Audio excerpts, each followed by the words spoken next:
Muy buenas tardes, ¿cómo están ustedes? Arnoldo Cuellar, ¿cómo estás? Buenas tardes. Micro, Arnoldo.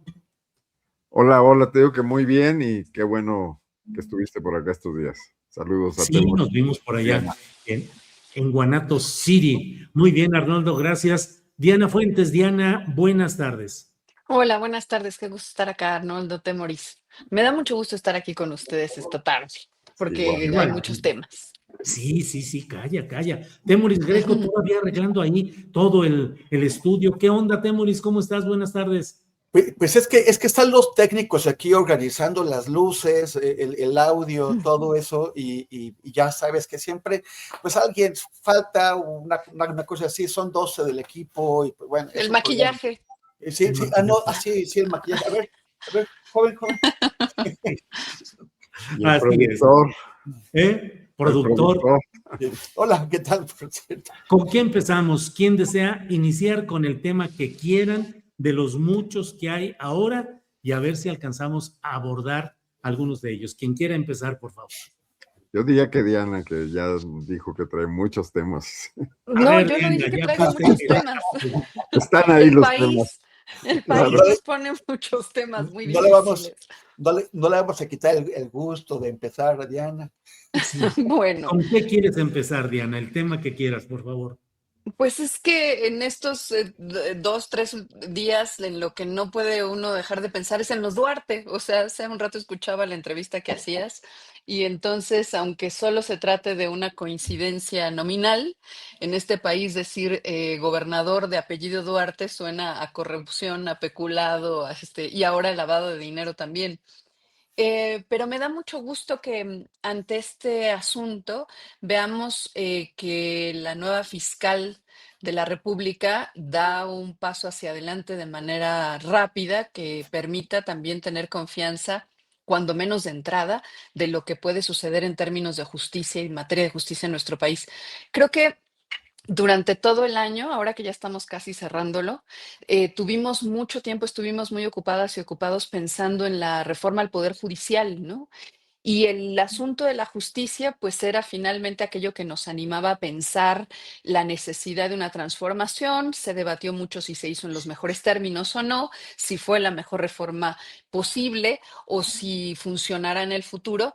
Lo que me parece que es un hecho es que el espíritu que está detrás de todo esto en términos sobre todo sociales, no tanto de la política gubernamental o las decisiones que se toman desde el Estado, sino el aval que encuentra esto entre la sociedad, es una avidez de justicia.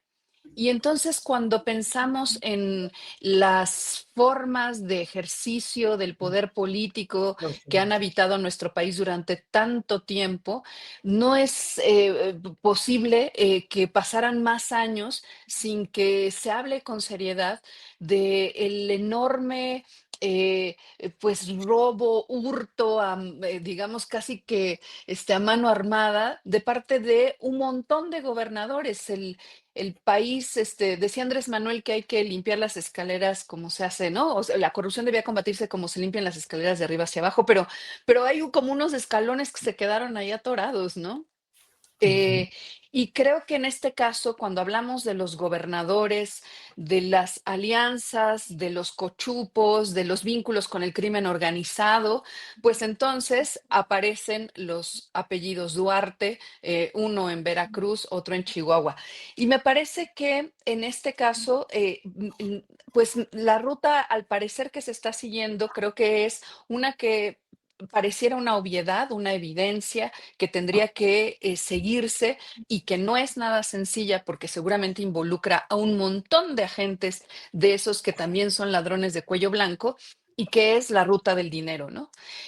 Ahora en esta detención a César Duarte, al que ya se le, como ya todos sabemos, ¿no? Ya había sido detenido antes, pero que ahora se le esté deteniendo y que aquello que se persigue tenga que ver con lavado de dinero, Me parece que puede ser una ruta que tal vez sea el signo que vaya a seguir ahora la nueva fiscal, porque ese sin duda es un camino que permite pues ir viendo de qué manera se fueron trazando alianzas, también dónde fueron a parar los dineros, qué finalidad tuvieron, aquellos que, como sabemos, tenían el supuesto destino de servir para financiar campañas políticas, particularmente la de Enrique Peña Nieto, pero creo que ese es un camino que puede ser muy importante. Creo que es difícil porque vuelvo a esta idea de que se trata del montón de ladrones de cuello blanco que se hacen pasar por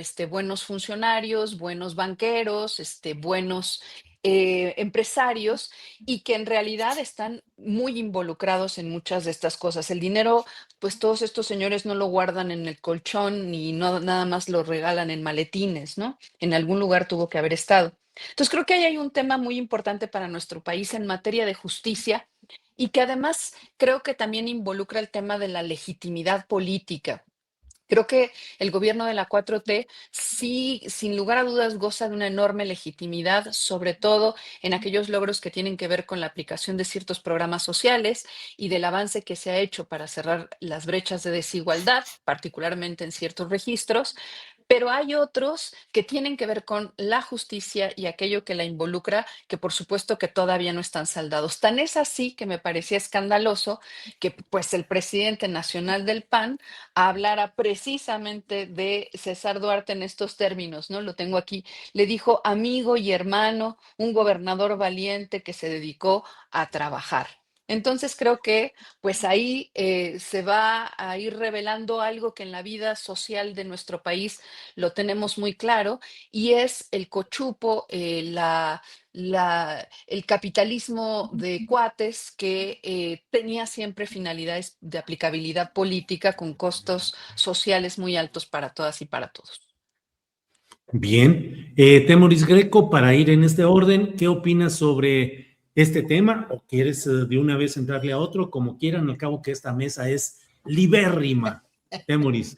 Oye, pero no lo sueltes tanto. Sí, como que, bueno, o sea, a mí me parece interesante ver hasta dónde va a llegar eso. O sea, por lo pronto lo que pinta es el mensaje que se está dando es que el sexenio finalmente empezó en materia de combate a la corrupción. O que el segundo piso de la transformación finalmente empezó en materia de combate a la corrupción. Pero si lo pensamos bien, sería ya como que la cuarta transformación en general, como primer y segundo piso, finalmente está empezando en materia de combate a la corrupción. Se va contra los dos Duarte, que no son hermanos, pero son igual. Se va también contra el panista Cabeza de Vaca. Muy bien, qué interesante. Pero hay que recordar que también Gers Manero tuvo a gente en la cárcel e investigada y los terminó soltando. Gers Manero, en el caso de Lozoya, después de pues muy sospechoso, a mí me parece que bastante revelador de corrupción, como fue aquel audio en el que aparece negociando con el papá de Lozoya. Pero independientemente de esto, así empieza como marcando un contrapunto, ojalá sea efectivamente un punto de inflexión, un punto de no retorno, en donde la nueva fiscalía, bueno, no hay una nueva fiscalía, sigue siendo la misma, la misma, inundada con la gente que fueron colocando los procuradores generales en sexenios anteriores. Siguen estando los mismos cómplices de la corrupción de toda la vida ahí. Tendrá que hacerse una limpia y una limpia a fondo y muy importante, que sabemos que es muy difícil. Entonces, pero bueno, esto es una primera señal. Debemos esperar y desear que efectivamente marque el tono de los siguientes años, no solamente de los siguientes 5 años de Claudia Sheinbaum, sino de los 9 que va a tener Ernestina Godoy al frente de la fiscalía, y que nos cumpla la promesa tan largamente hecha de que ahora sí va a haber una persecución de la corrupción. todos los esfuerzos que se hicieron desde la función pública, desde la unidad de inteligencia financiera, todos se toparon con un señor que fue colocado ahí como parte de un pacto de Estado para que el poder que se iba se sintiera a gusto, se sintiera con la confianza de que el poder que llegaba no los iba a perseguir. Bueno, pues ya 7 años tuvimos las consecuencias de ese pacto. Ahora debemos pasar a otra cosa. Esperemos que sí. Es una señal alentadora, pero es una señal que debe seguir seguida de una concreción de las cosas en procesos que efectivamente lleven a la cárcel a esta gente y que también vayan no solamente contra los priistas y los panistas, sino contra aquellos que en el marco de la Cuarta Transformación, pues también han estado haciendo corrupteles. O sea, los ha habido no solamente en Segalmex, también en los gobiernos de los estados. Entonces, pues hacia allá esperemos que vayan. Bien, gracias, Temoris. Arnoldo Cuellar, ¿qué opinas sobre este tema? 3 golpes, uno muy concreto respecto a César Duarte, acusaciones contra Cabeza de Vaca, también Javier Duarte de Ochoa, según lo que ha dicho el periodista Arturo Ángel. En fin, Arnoldo, ¿cómo ves esta inauguración de la Fiscalía de Ernestina Godoy? Lo primero es que no es una novedad atacar la corrupción de forma selectiva. Lo hicieron los gobiernos priistas, los panistas también, por supuesto, pero lo que no hemos construido son instituciones sólidas. El gran tema de la fiscalía que sirva, de la fiscalía autónoma que se discutió hace una década, era precisamente la posibilidad de que las fiscalías investigaran a la clase política sin ningún tipo de nexo, cosa que fracasó. El asunto es que esas instituciones tendrían que fortalecerse para actuar con una cierta objetividad, ¿no? con un método. En este país abunda la corrupción entre los políticos. A cualquiera que lo esculques un poquito, de cualquier nivel, alcalde, gobernador de cualquier partido político, funcionarios, incluso funcionarios de la Cuarta Transformación, ahí hay ejemplos claros y trabajos periodísticos que los han exhibido, le encuentras temas de peculado y de uso de los recursos públicos como si fuesen suyos, el patrimonialismo, etcétera, contratos, hay industrias totales que han crecido de la mano de la corrupción, está la construcción, está la seguridad pública, la videovigilancia, los medicamentos. Con esa promesa, López Obrador nos convenció a muchos. Combatir la corrupción en un país que la tiene como lastre histórico de siglos, ¿no? Desde los gobiernos virreinales. Sin embargo, López Obrador subió las escaleras del poder y se olvidó de voltear atrás y de empezar a barrer lo que había prometido. Y luego, quizás la primera señal de que ya no le interesaba cumplir con esa promesa, aunque acá en el chat me acusen de panista, y por cierto no tengo ni siquiera iPhone, fue designar a Gertz Manero, del cual ya todos aquí hemos dicho muchísimas cosas durante 6 años. Una decisión clara de no ir más allá, de no avanzar, de no poner a un funcionario competente, ágil, lleno de complicidades por su larga carrera política y que así lo dejó en evidencia y que se tardó en irse, ¿no? Entonces, llega Ernestina Godoy, yo digo, bueno, no tiene ningún chiste agarrar a Duarte, que está ahí libre, protegido por Mario Eugenia Campos, o al otro Duarte, son corruptísimos, no son los únicos, hay varios. Ojalá esto se convierta en una cuestión sistémica. Yo me imagino que Gertz Manero tenía muchas carpetas detenidas, paralizadas por incompetencia, por decisión política, por pactos políticos. Entonces hay materia, ¿no? Pero para que esto cuaje tendría que avanzar en todos los sentidos.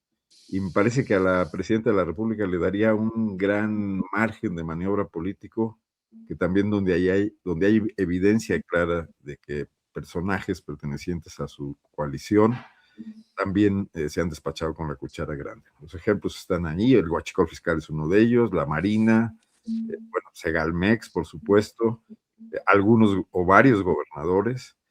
Claro que pues no va a pasar, esto no se va a convertir, no es el tema central de la política, pero una fiscalía que efectivamente pudiese servir tendría que estar presentando estos casos como para darle la vuelta a la impunidad permanente y a la inercia y a esa clara percepción o certeza, mejor dicho, que todos tenemos de que la justicia en este país ha sido aplicada políticamente siempre, con criterios políticos.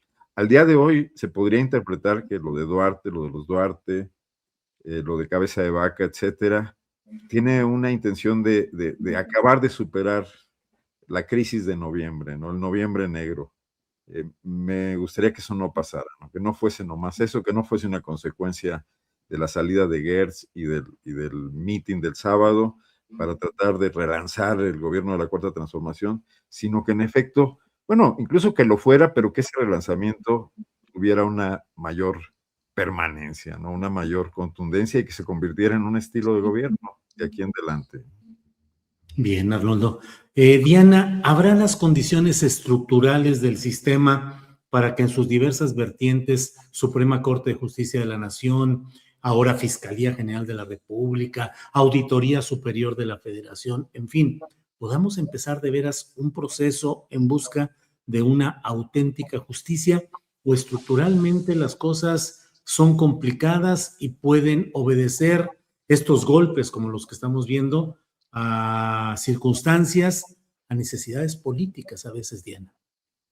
No, yo creo que estructuralmente es complicado porque, pues sí, como decía Arnoldo, algunas de estas prácticas están institucionalizadas en el Estado mexicano desde tiempos cuasi inmemoriales. Pero yo creo que eso no significa que eso tenga que ser un destino, porque si no, pues entonces ya más bien pensamos en otra salida a lo que sucede. Creo que sí hay problemas de carácter estructural porque la justicia y el sistema judicial tiene también múltiples conexiones y articulaciones con los otros dos grandes poderes que constituyen al Estado mexicano, ¿no? Y aunque lo que también me parece correcto de lo dicho por Arnoldo es que lo deseable es que esto, digamos, fincara las bases que nos permitiera pensar que ciertas formas de ejercicio de la justicia van a permitir no solo que en este momento se juzgue con los elementos mínimos suficientes y necesarios a algunos de estos personajes, sino que se vuelva la constante. Es decir, eso me parece que es importante. Lo cierto es que, pues, la institucionalidad y para que esto se vaya, digamos, volviendo una dinámica general de procesamiento de este tipo de anomalías, si tuviéramos como una perspectiva formal de cómo debe funcionar la justicia, pero de anomalías que dañan a la sociedad, pues evidentemente es un proyecto de mediano y de largo plazo. Eh, y el punto clave, el punto muy difícil es por dónde empezar, qué es lo estructural, ¿no? Es decir, qué es lo que se vuelve los cimientos de esa estructura que te permitirán entonces ir construyendo todo lo demás. Y creo que ahí, pues también a veces perdemos de vista que cualquier paso que se dé en esa perspectiva tiene que ir lidiando también con todas las tendencias de resistencia a ello. Creo, por supuesto, que también aquí, pues, se juega en contra que el hecho de que, bueno, podemos pensar que la oposición, tiene un lugar marginal en términos de la presencia que pueda esta ofertar, para la representación política, pero eso no significa que no tenga poder local, ¿no? O que, de hecho, tenga tal presencia en los acuerdos locales, estatales, municipales, en fin, que contravenir ciertas tendencias se vuelve muy complicado. Pienso particularmente en que cuando hablamos de la 4T, pues bien sabemos que estamos hablando del Partido Verde, por ejemplo, que estamos hablando de un montón de alianzas locales, que ahí entonces, pues no todo mundo marcha al ritmo que la presidenta de la República va indicando necesariamente. Bueno, para el caso, hablemos ahora de Monreal, ¿no? Entonces, creo que ahí son muchos los problemas. Sin embargo, sí me parece que incluso si el caso de los Duarte ahora, o si pensamos en Tamaulipas, en fin, y aunque tuvieran este fin, digamos, espectacular, ¿no? De poner al centro a estos personajes tan representativos de la corrupción en nuestro país, de todas maneras, y que eso tuviera como objetivo futuro también un rédito electoral, no lo veo incorrecto. Lo que sería incorrecto es que solo se tratara de eso y que efectivamente esos pasos no se estén dando. Habrá que ver también, todavía falta mucho, ¿no? En la historia de lo que va a suceder con la reforma al Poder Judicial, particularmente pienso ahora en la Suprema Corte de Justicia de la Nación. Pero bueno, es decir, los retos son muchos, pero creo que hay posibilidades de dar pasos hacia adelante. De otra manera, pues creo que tendríamos que tirar la toalla rápidamente, ¿no? Bien, Diana, gracias. Temoris, ¿tiramos la toalla o qué onda?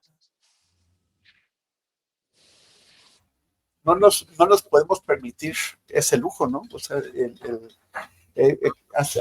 con todo esto que pasa de Gaza, llevó hace pues un tiempo con una discusión sobre gente que se siente tan decepcionada que dice que renuncia a la humanidad o que renuncia a la esperanza, pero ese es el privilegio de quienes no tienen hambre, de quienes tienen todo resuelto.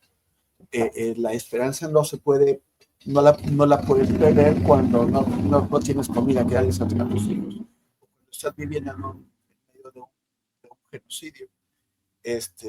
Y no son los privilegios los que pueden decir que ya tenemos que renunciar a la esperanza. Y en este caso, pues tenemos que seguir adelante. Se ha tardado mucho la 4T en hacer estos cambios necesarios, indispensables. Tienen que ir hasta el fondo. Pero a mí me parece que tenemos que seguir presionando y seguir señalando si no se está cumpliendo con las expectativas que están creando. O sea, lo que está haciendo la Corte en este momento con algunas de sus decisiones es generar expectativas o la idea de que va a cumplir con esas expectativas que lleva 7 años posponiendo. Entonces, esperemos que ahora sí se avance, pero necesita por lo menos del apoyo de la sociedad para vencer la resistencia. Y si hay efectivamente bloqueos, pues entonces que el periodismo y la sociedad estemos ahí para señalarlos y exigir que sean removidos. Bien, gracias, Temoris. Andamos ahí con problemas de sonido, creo. Pero bueno, Arnoldo Cuellar. De mi parte. Pues no sé, escuché así como es tu equipo, Temoris, tu equipo que no lo pones de acuerdo. Traes un caos como el de Morena. Tiene 12 personas y no, ahí con maquillaje. Hay diferentes facciones. Velo, mira. La interferencia, bueno, la interferencia. No, sí, lo que pasa es que tenemos una perrita muy, muy bonita, pero le regalaron un juguete nuevo de Navidad y se volvió loca. Bueno, está bien, eso como quiera lo y el equipo no la reprime debidamente. No, sí. Bien, Arnoldo Cuellar, muchos temas, no sé cuál quieras que abordemos, puede ser el relacionado con la controversia por la explosión de un coche bomba en Michoacán y específicamente la Fiscalía General de la República que en una primera declaración dijo que se constituía una carpeta de investigación relacionada con terrorismo. Posteriormente se ha hablado de delincuencia organizada, pero pues ese tema o ese punto que tan grato sonaría a los oídos de Donald Trump, ¿qué tanto hay realmente acciones terroristas por parte de grupos del crimen organizado y en específico lo que hemos visto ahí en Michoacán en esta ocasión, Arnoldo? Pero déjame nomás regresar un poquito al tema de la corrupción, si me permites. Está bien, claro. Algo muy breve. Yo creo que un tema muy relevante y es algo que hasta ahora no se ha visto, es el asunto de los gastos en las campañas electorales. Y yo creo que es una piedra de toque de la institución corrupción en México, porque en la medida en que son enormemente caros, escasamente supervisadas, se han convertido en la puerta de entrada ideal para los intereses de todo tipo, a fin de financiar candidatos y luego cobrarles pues el peaje incluso multiplicado y además involucrarlos en una dinámica de corrupción, ¿no?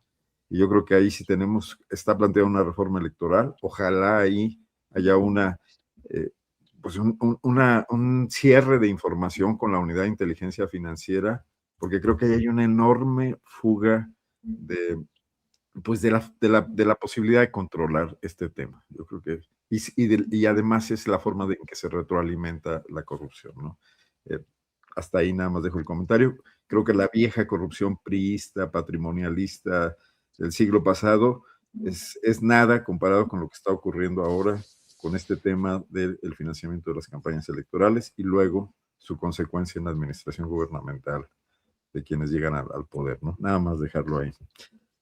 Bueno, me parece que lo que ocurrió ahí en Michoacán, en este lugar, en la Coahuayana, si no me equivoco, Sí. ya como lo explicó García Harfuch, es evidentemente una cuestión de crimen organizado. Parece ser que incluso quienes llevaban la camioneta estuviesen adentro, no sé si murieron o están heridos. No parece una acción premeditada para ir y provocar el efecto que produciría una acción que tenga el fin de aterrorizar a la población, a una comunidad, etcétera. Desde luego, cuando pasan estas cosas, pues sí hay un impacto, ¿no?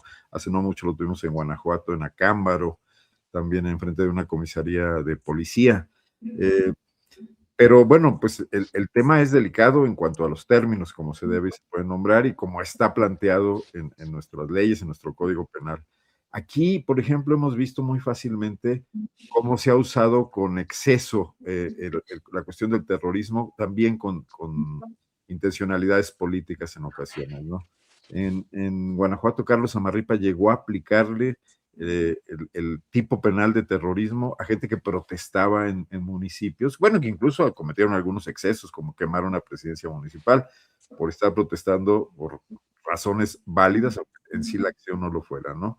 Entonces sí creo que debemos tener cuidado en ese tema y ya es bastante, tenemos los suficientes tipos penales para que con las acciones correctas de persecución policial podamos encerrar a quienes están alterando la paz de esta manera sin necesidad de demagógicamente entrar a otras cuestiones, ¿no? Bien, Arnoldo. Diana, como ya ves que aquí yo propongo y ustedes son los que disponen, Una ligera digresión. puedes seguir con este tema o bien, antes de que se nos acabe el tiempo, también tenemos lo relacionado con la presión de Estados Unidos para la entrega de agua, que forma parte del conjunto de acciones de Donald Trump, que parece estar pensando con qué novedad nos sale, con qué presión, con qué amago, aranceles, exigencias de toda índole. Diana, lo que quieras abordar. Pues así de azaroso como es el propio Donald Trump, ¿no? Sí. Em, Fíjate que yo creo que a veces a lo mejor a mí me falta tener como más información sobre en qué medida muchas de estas declaraciones, que por supuesto tienen un enorme impacto en nuestro país, porque sabemos que si se concretaran, pues tienen implicaciones económicas, materiales muy severas, como es el caso o lo fue toda la discusión en torno a los aranceles y ahora está relacionada con el agua, que además, ¿no? Cae en un momento muy particular, precisamente cuando esto está a debate a nivel nacional por la ley, la Ley Nacional de Aguas. Pero más allá de eso, él decía que creo que a veces me falta información relacionada sobre todo con hasta qué punto muchas de estas declaraciones de Donald Trump tienen, también son un recurso efectista, un recurso político y demagógico que está mirando sobre todo también a su propio electorado. Esto me parece importante porque, pues, cuando ahora sucedió, pues, todo este asunto de las operaciones militares en el Caribe y en el Pacífico y el asunto de las lanchas, me parece relevante el asunto de la pedida de cuentas que han hecho senadores demócratas sobre lo que sucedió en un caso en particular, sucedido en septiembre, que implicó pues que a unos sobrevivientes se les mató a mansalva en un segundo ataque, ¿no? Y me parece que esto es importante porque a veces creo que una cosa es lo que Trump dice que va a hacer o que quiere hacer y otra cosa es lo que Trump realmente puede hacer. Ha habido muchos temas en los que él ha prácticamente pues hablado en términos en los que pareciera que efectivamente el control del mundo está en sus manos y luego resulta que no es tan así, ¿no? Que no es tan simple imponerse a la dinámica de crecimiento económico de China, que no es tan simple, ¿no? Imponer también cierta dinámica o tendencia económica al mundo, porque resulta que los propios intereses de los grandes capitales norteamericanos no se ven reflejados en aquello que Trump está imaginando. Y en esa medida creo que a veces sí es importante tomarnos un poco con cierta cautela, ¿no? Y con esperar a que se calmen las aguas cuando hace declaraciones de este tipo. Ahora sí que literalmente las aguas, ¿no? Em, Porque habrá que ver, ¿no? Si esto no es una más de esas intentonas, pues de estar marcando territorio, de estar insinuando, ¿no? Yo aquí soy el que dice, si estamos hablando de agua, ustedes me tienen que dar todo lo que presuntamente adeudan, necesitamos que nos envíen más agua, eh, y que ahí va gestionando, es una suerte también de gestión política del control que tiene que hacer o de la imagen también que tiene que generar de control que tiene sobre el territorio extranjero que le es más próximo y que es precisamente el nuestro. Así es que lo mismo pienso sobre sus declaraciones sobre Venezuela. El caso venezolano, por supuesto, es muy particular. No es poca cosa, ¿no?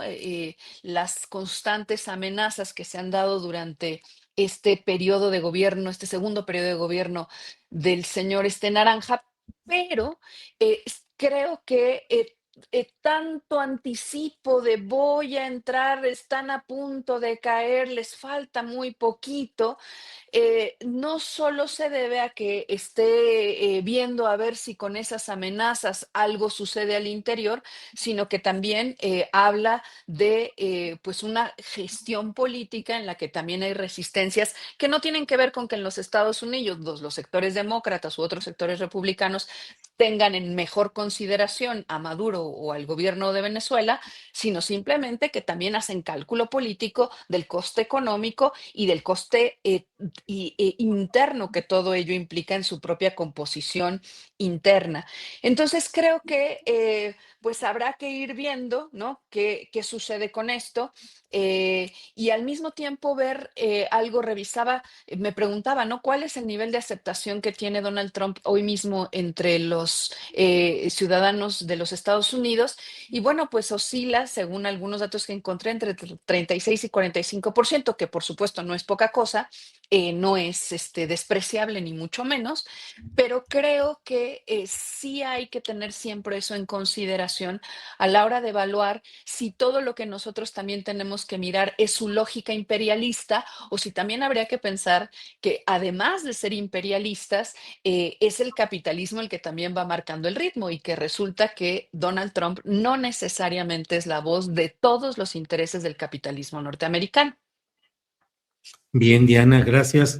Temoris Greco, ¿qué pensar respecto a estas posturas de Donald Trump, que entre otras cosas ha dado una entrevista hoy bueno, que se ha difundido hoy en este medio político de Estados Unidos, en el cual señala, pues, no solo las consideraciones respecto a su plan de seguridad, su estrategia de seguridad, que es le llaman el Donald Monroe, por la recuperación con un corolario Trump de la doctrina Monroe, pero además de todo lo que señala, dice que estaría dispuesto a mantener acciones como las realizadas en el Pacífico y en el Caribe contra embarcaciones presuntamente transportadoras de droga y con narcotraficantes a bordo, acciones criminales de asesinato de esas personas, y le preguntaron si estaría dispuesto a realizarlas también en México y en Colombia, y dijo sí, lo haría sin entrar a mayores detalles. ¿Cómo vas viendo esa postura y la reflexión que hace Diana de que a veces Donald Trump o con frecuencia anuncia cosas que luego la realidad lo va condicionando y termina modificando o agravando a veces las cosas? Temoris. Lo que pasa es que ya ha mostrado bastante durante cerca de un año, 11 meses que lleva en la presidencia, pues que ese es su estilo de negociación. Y precisamente el estarlo empleando constantemente está erosionando la credibilidad de su juego. Ya la gente en el mundo, que ya lo vio un montón de veces, ya no se espanta igual que al principio, que llegaba y decía, voy a ponerle aranceles al mundo, y todo el mundo a temblar. Ya los líderes globales y los mercados también ya le está tomando la medida. Ya, a mí me extraña que todavía a nadie se le haya ocurrido abrir una página en internet que se llame algo así como que el trompómetro de amenazas, que ponga todas las amenazas que ha hecho, todas las advertencias, amenazas y cosas, cuánto de eso ha cumplido, cuánto de eso ha cumplido solamente parcialmente, cuánto empezó a cumplir y después lo retiró. Porque ese es su juego. Y él tiene que buscar, o sea, a él le preguntaron que si eso que está haciendo en Venezuela lo haría también en Colombia y en México, y él tiene que decir que sí, porque si dice que no, pues ya no puede blofear, ya no puede hacer este juego, tiene que buscar de alguna forma sostener la credibilidad de su poder, aunque ya se están viendo límites. Efectivamente, ha estado matando a mucha gente de manera ilegal, por ejemplo, con el tema de las lanchas, no solamente ahí, pero ese es el que hemos estado viendo de manera más escandalosa, y ya empieza a generarse una reacción, o unas reacciones, porque vienen en diferentes formas. Por ejemplo, ya está el primer proceso judicial iniciado por parientes de una de las personas asesinadas, que además puede llevar a consecuencias no necesariamente a nivel de la justicia internacional, pero sí de la justicia de Estados Unidos.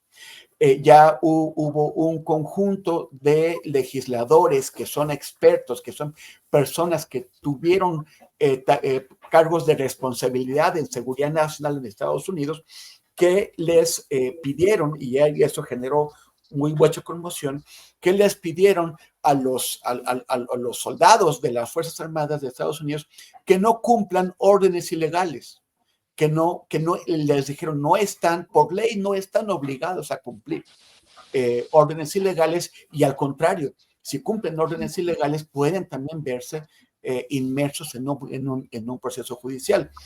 Trump tiene ya una serie de problemas. Ha caído mucho su popularidad. Diana mencionaba que podría llegar hasta el 45%. Yo las cifras que veo la están colocando bastante por debajo de esas cifras más cercanas al 30%.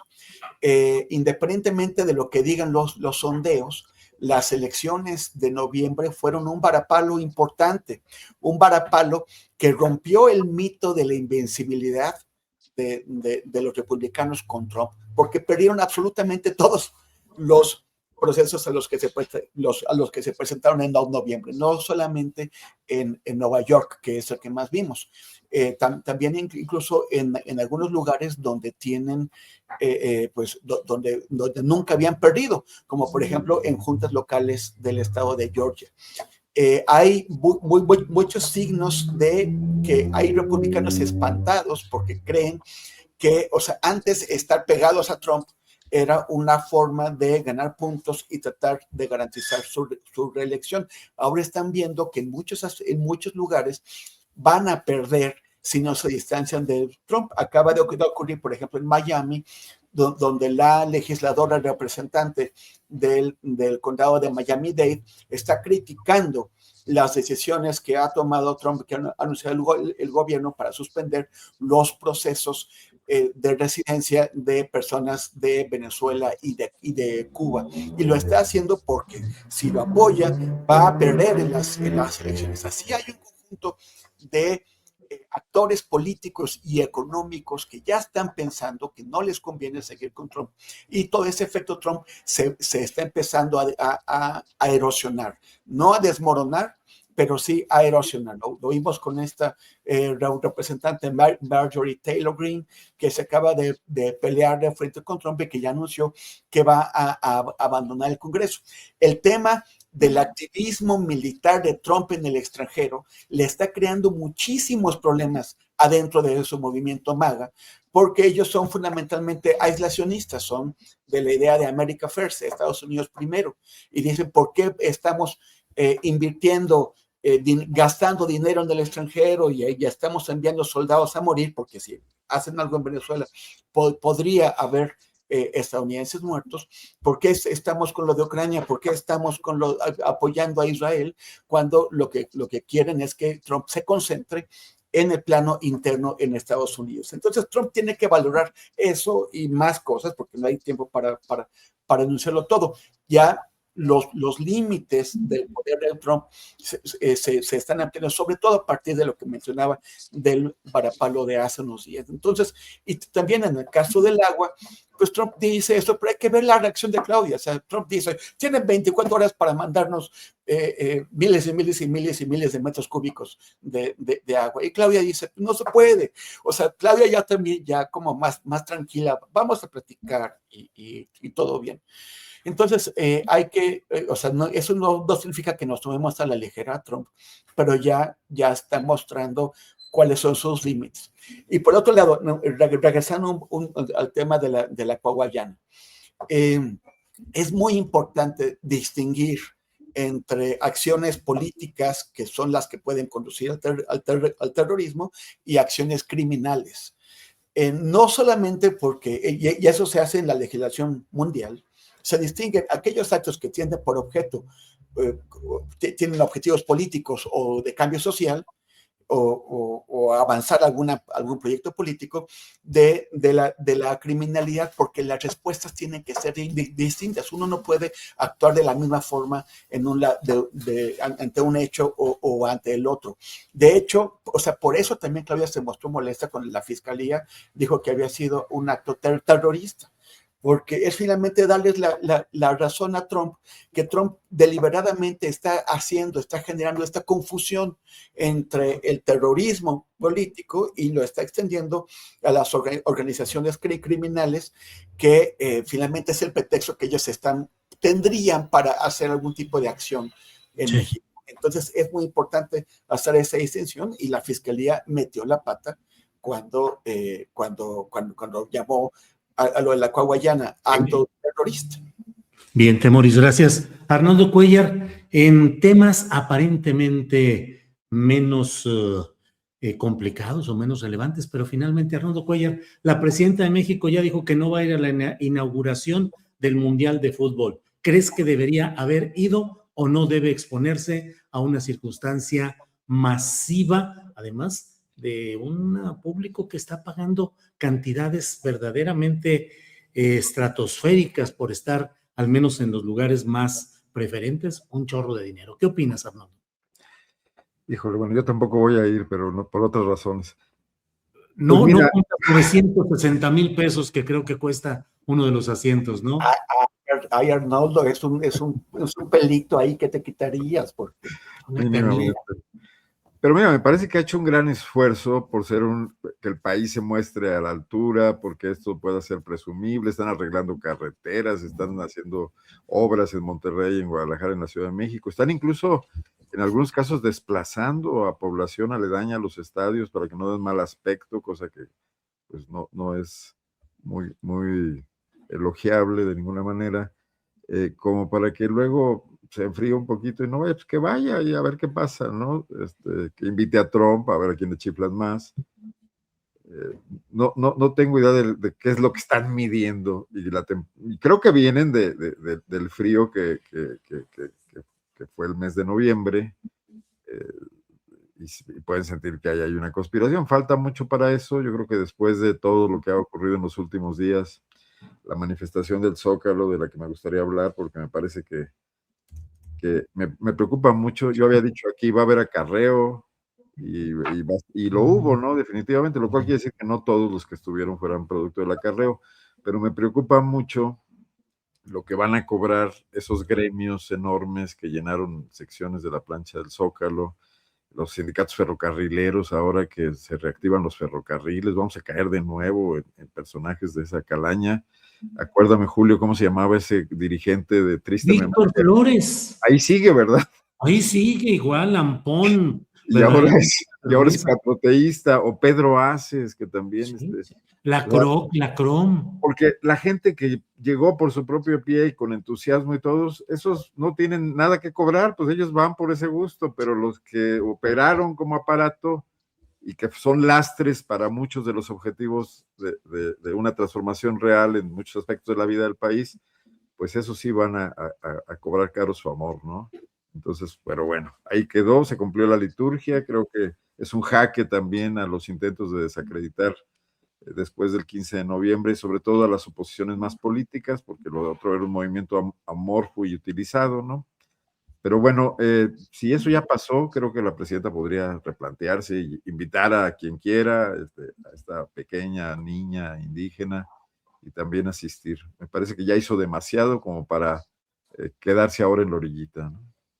Bien, Arnoldo, gracias. Diana toca, Arnoldo, ese tema de lo que es la concurrencia a un acto de la 4T el sábado anterior, en la cual en esa concurrencia hubo desde luego mucha gente que fue de manera genuina, comprometida, auténtica por sus propios medios y méritos a asistir ahí, pero también hubo una presencia notable de gremios en los que destacaron el Sindicato Nacional de Trabajadores de la Educación, históricamente señalado como el sindicato siempre charro, siempre gobiernista, la CTM 4T, que es como luego mencionan a la CATEM de Pedro Aces, la CROC, la CROM, petroleros, los herederos de Carlos Romero de Champs, ferrocarrileros de este pillo Víctor Flores, en fin, cómo caracterizar y cómo interpretar lo que sucede ahí cuando efectivamente los líderes que llevan a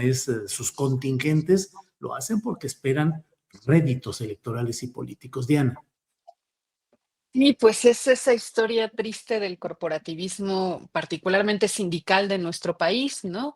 Es profundamente contradictorio porque en estos momentos, en realidad creo que es cuando más necesitaríamos un sindicalismo democrático, un sindicalismo que vele por los derechos de los trabajadores, por contratos colectivos de trabajo justos, que sean capaces de arrancarles a las patronales o a las instituciones del Estado aquello que por derecho debería ser de las y los trabajadores.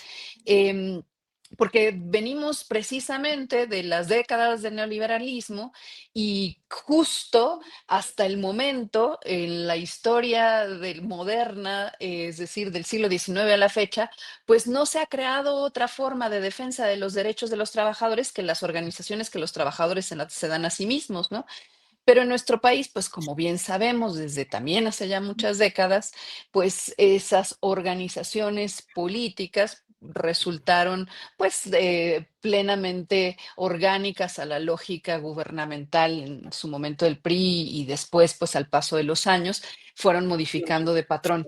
Lo cierto es que, digamos, esta movilización corporativa pues la pregunta que uno puede hacerse detrás de ella es cuál es el beneficio inmediato, ¿no? Es decir, qué es lo que pudiera negociarse tras de ello. Creo que fue una movilización que ciertamente fue abundante, como era de esperarse. También coincido con que muchísima gente va gustosa, con el deseo de apoyar a la presidenta. Sin embargo, sí creo que fue una movilización que manifiesta ya quizá un cierto agotamiento también de ese continuo festejo autorreferencial, ¿no? No vi tantas expresiones como ha sucedido en otros momentos de regocijo y de gozo, más que aquellas pues focalizadas, alguna entrevista, en fin, por supuesto que va a haberlas, pero no esa cosa mucho más espontánea, mucho más masiva de la gente que está saliendo ahí. puede ser un signo de algo que además, pues, también podía esperarse, es decir, hasta qué punto puedes mantener movilizada tu base social cuando esa base social no está viendo que hay una amenaza efectiva, inmediata, por la cual tenga que salir a poner cara, o cuando, por otra parte, tampoco existe algo prioritario, como suele suceder, o esos picos de movilización que también se activan con los procesos electorales, ¿no? Creo que ahí, por supuesto, la reflexión de más largo plazo para todos y para todas, y la más difícil también de sopesar, de medir, porque estamos todavía encima del proceso histórico mientras este se va dando, es hasta qué punto esa vieja tendencia, ¿no? De esa relación corporativa de los sindicatos, de las fuerzas políticas, de los gremios, pues va a restituir una lógica que costó, bueno, que se forjó al paso del tiempo durante tantas décadas. Bueno, yo diría que sobre esa movilización me parece que eso es lo que puede pasar, pero tampoco tampoco me parece que debamos llevarlo al punto de volverlo el punto culmin de ningún diagnóstico. Creo que si hubiese en el futuro inmediato, de mediano plazo, otros motivos por los cuales las bases sociales de la 4T y del obradorismo se sintieran convocadas porque ven que realmente hay la necesidad de salir a mostrar su apoyo social al gobierno, probablemente saldrían otra vez de manera numerosa, quizá nuevamente, pues siendo mucho más significativas que esta movilización corporativa. En el fondo creo que en realidad también pues se trataba de un acto que tenía sobre todo la necesidad de instalar el discurso de la presidenta, que como todos vimos, pues estuvo muy concentrado en darle una respuesta a la derecha y a las movilizaciones que está promovido en las últimas semanas y la que viene, por supuesto, ¿no? Sí, así es. Bien, Temoris, pues suficientes temas para ir elaborando postrecito de 2, 3 minutos antes de terminar nuestra mesa de este día. Temoris, por favor. Es que estaba escuchando a Diana y dije, güey, qué espanto de cultura política la que tenemos en este país, en donde hay los líderes sindicales son los patrones, ¿no? Son empresarios ricos. Sí. O sea, dices, qué cosa, que además les gusta el dispendio y el lujo y viven pues a años luz de sus bases de trabajadores, de sus bases sindicales. Qué tremenda situación y qué pena que no podemos tener un movimiento obrero que se convierte en un motor efectivo de la transformación social, porque en su mayoría, o sea, salvo algunos sindicatos puntuales, en su mayoría, pues se dedica a servir de base corporativa de proyectos políticos, a servirles a los empresarios mismos para dominar a los trabajadores y enriquecer a sus líderes. Es una vergüenza. Salvo una cosa, recuerdo cuando Hernández Juárez, el líder de los telefonistas, junto con otros, estaban creando el sindicalismo alternativo fuera de la CTM, fuera de las estatales tradicionales, y formaron FESER, ¿no? la Federación de Sindicatos de Servidores Públicos y de Bienes, no me acuerdo bien qué significaba, y todos esos acabaron siendo líderes charros. Creo que ahí estaba hasta el Bester Gordillo. Entonces, pues qué pena. Pero bueno, en cuanto al postrecito, nada, pues en Mundo Abierto, el proyecto cumple 2 años, cumplió este lunes 2 años de que empezamos con él, trabajando sobre temas, bueno, sobre todo Palestina, que es lo que le dio origen, pero también Ayotzinapa, también las ofensivas de las derechas en México y del mundo, los problemas de los medios de comunicación. Entonces, pues estamos celebrando y invitamos a la gente a pasarse, por supuesto, a mundoabierto.info para que vean si les interesa la información que manejamos ahí y si quieren pues, participar y convertirse en parte de la comunidad de Mundo Abierto. Y ya finalmente, pues que sigue el tema tremendo en Gaza.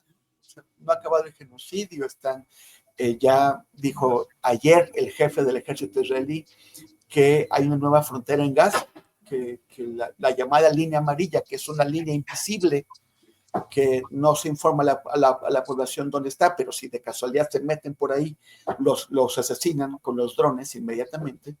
Bueno, pues que esa es la nueva frontera, con lo cual Israel pues está ocupando con la bendición de la ONU más de la mitad, del 53% del territorio de Gaza, y encerrando a la población en menos de la mitad de Gaza, que es el 47%. O sea, sigue el genocidio lento en marcha, la limpieza étnica a otra velocidad, pero continúan.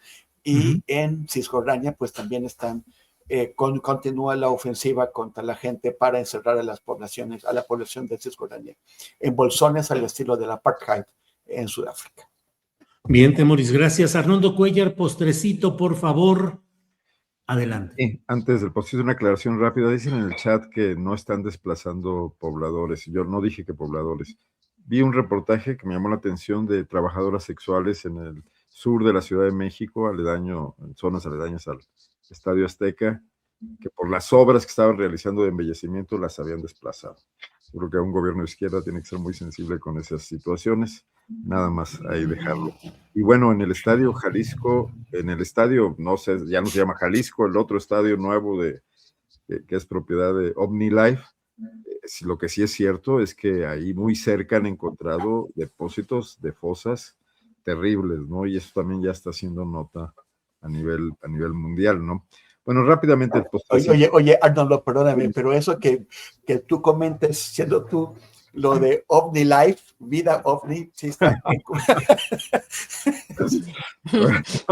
Entonces, oye, la transformación de la Fiscalía General de la República no estará completa sin cambios como el de la Fiscalía de Coordinación Regional, que desde hace muchísimos años, Fiscalía Especializada de Control Regional, la FECOR, que desde todo el sexenio de López Obrador, incluso antes, en el final de la etapa de Peña Nieto, está a cargo de Germán Adolfo Castillo Banuet, un funcionario que trabajó en la Procuraduría General de la República con Macedo de la Concha, o sea, estaba ahí cuando el desafuero, que después trabajó como consejero jurídico de la Presidencia de la República con Felipe Calderón, que trabajó en el Estado de México, con los gobernadores, me imagino que después de Peña Nieto, porque 2014, 2015 estuvo ahí.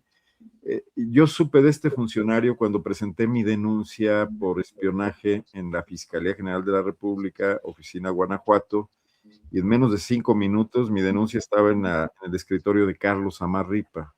Cuando investigué qué pasaba, me entero que el fiscal regional o delegado de la Procuraduría en esa época era un encargado de despacho, por cierto, hermano de aquel futbolista Carmona de las Chivas de Guadalajara, que estaba ahí por obra y gracia de que Samarripa se había puesto de acuerdo con Castillo Banuet para que lo dejaran en ese cargo. El control territorial de los 32 estados depende de este funcionario. Y aunque las delegaciones o las fiscalías regionales, como se les llama ahora, son bastante endebles porque carecen de presupuesto y de personal, no dejan de ser pues un instrumento, una herramienta con la que debería contar la nueva fiscal general de la República para conocer qué está pasando en cada uno de los estados, para tener información fresca e incluso pelear porque esas fiscalías se fortalecieran y contribuyeran, bueno, pues a veces a contrarrestar la inacción de algunos gobernadores, de algunos gobiernos estatales. Me parece vital que ahí también haya cambios, nada más dejarlo. Bien, pues vamos al postrecito de Diana Fuentes. Diana, por favor. Fíjate que ahorita que habló Arnoldo de lo que sucede en los estadios, yo crecí en Santa Úrsula Coapa, que es el barrio que está exactamente detrás del Estadio Azteca. Quizá por eso el fútbol, la verdad, debo confesar, no me gusta mucho porque me causaba mucho malestar ver, siendo muy jovencita y andar por ahí y ver salir a las barras así súper violentas de los distintos equipos, ¿no? Pero debo decir algo para documentar nuestro optimismo. que mi barrio, ¿no? Ahí en Santa Úrsula, pues tiene una historia de lucha social muy, muy, muy larga. Y precisamente cuando Claudia todavía era jefa de gobierno, había una proyección de parte de Televisa, ¿no? Y del Estadio Azteca y del gobierno de ampliar la vía que rodea, que bordea el Estadio Azteca y de, pues ahí hacer algunas modificaciones que volvieran bastante más comercial el entorno. Televisa incluso tiene un gran terreno detrás que utilizan para grabaciones de telenovelas y cosas así. Y bueno, pues se debe de decir orgullosamente que el barrio salió a defenderse, como suele suceder, como ya ha sucedido en otros momentos muy importantes, y no se permitió que se hicieran algunas de estas obras que efectivamente desplazan a la gente, la subordinan al negocio, porque este fenómeno es un negociotote en primer orden, ¿no? Y creo que eso es importante también ponerlo en la mira, es decir, uno puede a veces ver cómo avanzan estos proyectos, cómo un gobierno progresista como el que tenemos ahora también los va pues gestionando y se va poniendo también del lado a veces de los grandes capitales, pero que la gente resiste y cuando se organiza pues logra cosas. Por supuesto, eso no va a impedir ni de lejos que el evento tenga lugar, que altere la vida cotidiana de toda la gente del entorno, para bien y para mal, porque la gente aprovecha como derrama económica y va a ir a apartar las calles y va a cerrar las calles para que ahí se estacionen los coches y de ahí seguro van a cobrar una lanita, pero al mismo tiempo van a pasar meses con un entorno pues bastante extraño y lleno de un montón de problemáticas que va a acarrear todo este gran acontecimiento deportivo. Bien, bueno, pues muchas gracias por todo esto. Gracias. Cierro por mi parte con una pequeña intervención. Les ruego un minutito, 2 minutos. Ustedes saben que en Puebla ha habido una constante campaña de desacreditación del gobernador Alejandro Armenta, que yo suelo decir Alejandro Amedrenta, contra E-Consulta, un diario que dirige Rodolfo Ruiz. Bueno, pues Rodolfo Ruiz está siendo citado. El gobernador Amedrenta lo ha insultado públicamente, lo ha acusado sin fundamentos. E-Consulta ha dado a conocer, entre otros temas, el del equipo de manejadores digitales de Internet para generar respaldos de trabajadores del gobierno del estado de Puebla a las acciones del gobierno, supervisadas y checadas en ciertas plataformas que crearon especialmente. Bueno, pues está citado ya. No vamos a dar a conocer el documento para que no pueda haber algún tipo de señalamiento legal, pero está siendo citado para el próximo 11, o sea, el próximo jueves, para que se presente ante la agencia del Ministerio Público, porque está siendo acusado de operaciones con recursos de procedencia ilícita. Operaciones con recursos de procedencia ilícita. Le hace el citatorio el Supremo Tribunal de Justicia del Estado de Puebla y habrá de asumir este caso un agente del Ministerio Público. Está citado para las 10 de la mañana de este 11 de diciembre. Creo que es un acto abierto de represalia y de acción de un gobernador amedrenta, que no solo amedrenta, sino va incluso un poco más allá. Bueno, pues estemos atentos a este tipo de cosas. Claro. Sí, Arnoldo. Y toda la solidaridad con el compañero periodista, ¿no? Sí, hay que estar atentos. Arnoldo, Diana, Temoris, gracias y seguimos adelante. Hasta pronto. Gracias. Adiós. Saludos. Chao. Adiós.